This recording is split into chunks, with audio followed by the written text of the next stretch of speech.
Muito obrigada, Sr. Presidente. Cumprimentar o Sr. Ministro e os deputados da Comissão.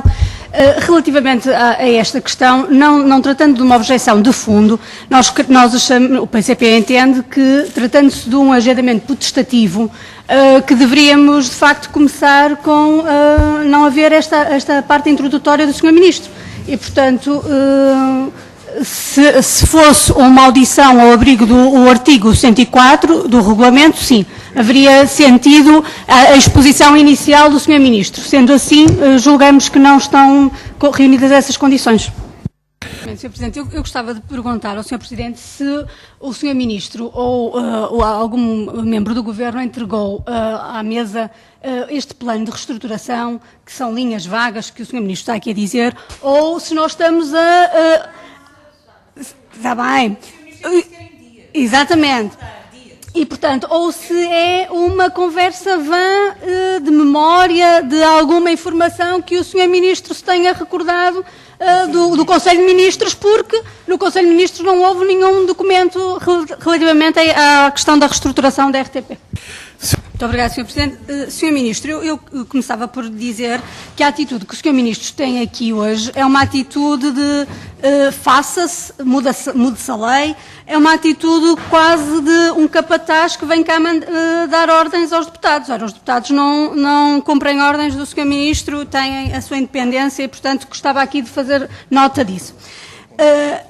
Relativamente à questão do redimensionamento dos centros e das delegações, tivemos conhecimento, foi público, que em dezembro último foram contactados várias delegações, jornalistas, no sentido de ser feita uma proposta de trabalho, encerravam-se as delegações e os jornalistas passavam a trabalhar em casa com o custo da internet. Portanto, concretamente, a questão que eu lhe coloco é: já estão pensados quantos centros é que vão ser eliminados e se essa eliminação não compromete efetivamente o serviço público? Porque nós estamos a pensar em delegações, as delegações de Viana do Castelo, de Braga, de Leiria, de Évora, cujas populações têm exatamente o mesmo direito do serviço público, das notícias, que as populações do litoral. Gostava também ainda de questionar o Sr. Ministro relativamente às informações que correm sobre a onda curta. Nós sabemos que o processo está suspenso, as emissões estão suspensas, mas confirma o Sr. Ministro notícia veiculada no início de janeiro pelo um jornal diário de que o processo é para ser eliminado completamente. Portanto, vão ser eliminadas definitivamente os serviços de onda curta.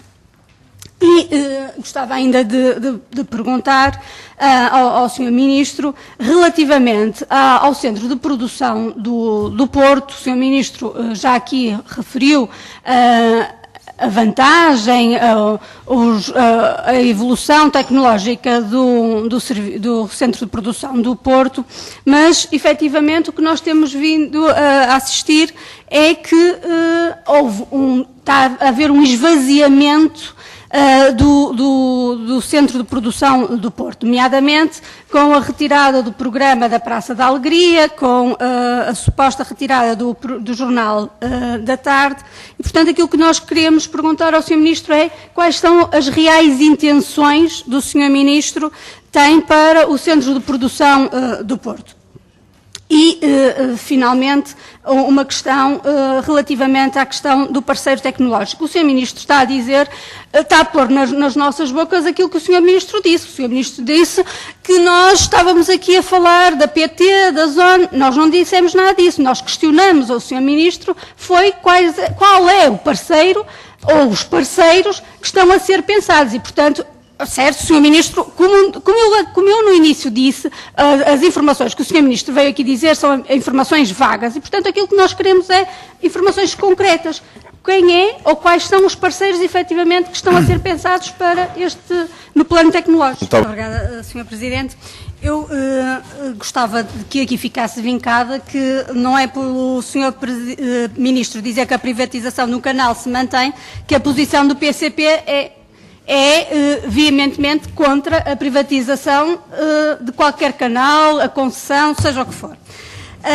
Gostava ainda também de perguntar muito claramente ao Sr. Ministro, falou-nos que este plano de reestruturação estão englobados 42 milhões de euros.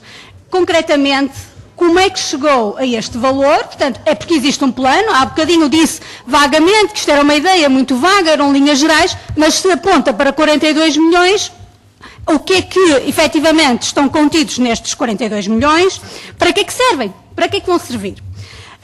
Referiu também que o processo de reestruturação não será financiado pelos mercados e não pelos portugueses. A primeira questão que eu lhe pergunto é, então quem é que os vai financiar? Quer dizer, são os alemães, são os belgas? Não, quem é que vai de facto pagar estes 42 milhões? Nestes 42 milhões estão os juros incluídos, não têm juros incluídos?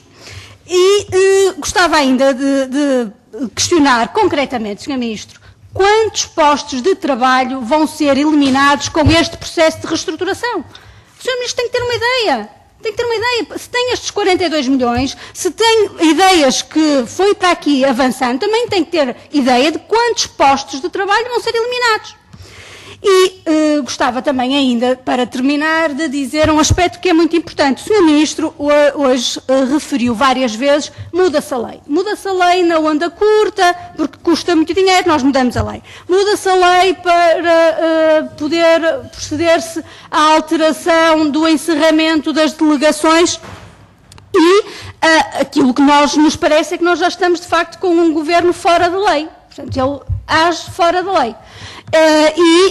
Depois vem nesta ideia de acoberto, mudam a lei e depois os deputados dão cobertura ou não cobertura a esta lei. Portanto, que fique bem claro, Sr. Ministro, que não é assim este procedimento. As leis não se mudam assim. Portanto, é preciso ter bem presente este processo e que nós nos opomos claramente a estes encerramentos da onda curta, até porque é um serviço público que se presta às populações que estão na diáspora, a trabalhadores de transportes de mercadorias, que é a única forma que têm de contacto com a língua e com a cultura portuguesa e com o país. E é um desrespeito absoluto para com essas populações.